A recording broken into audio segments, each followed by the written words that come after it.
SSC থেকে railway যে কোনো এক্সামই যাও না কেন অ্যালজেব্রার এই অঙ্কটা কিন্তু তুমি পাবে বা এই প্যাটার্নের অঙ্ক কিন্তু থাকবে। অঙ্কটা যদি লং প্রসেসে করতে যাও অনেকটা বড় হয়ে যাবে। আজকে তোমাকে শর্ট প্রসেসে একদম 2 সেকেন্ড অঙ্কটা কিভাবে করা যায় সেটাই বলবো। আগে তোমাকে করতে হবে কি, এই যে নাম্বারগুলো আছে দেখো, এই 10 প্লাস 3 রুট 11 আছে, এই 10টাকে দেখো স্কোয়ার করে নাও আগে। 10 স্কোয়ার কত হচ্ছে 100 হলো।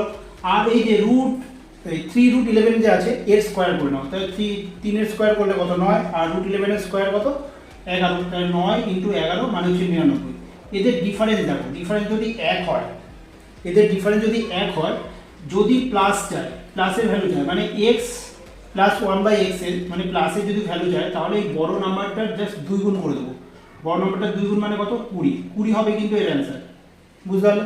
এবার যদি এটা মাইনাসে থাকতো, x মাইনাস 1/x যদি মাইনাস ভ্যালুটা থাকতো, তাহলে কিন্তু কি করতাম, এই ছোট মানটার 2 গুণ করে দিতাম। তাহলে 3 রুট 11 এর 2 গুণ করলে কত হচ্ছে 6 রুট 11। যদি প্লাসে থাকতো তাহলে অ্যান্সার হবে 20, যেটা অপশন সি তে আছে। যদি মাইনাসে থাকতো এই মানটা, তাহলে কিন্তু 6 রুট 11 হতো অ্যান্সারটা। বুঝতে পারলে কত সহজ অঙ্কটা হয়ে যাচ্ছে।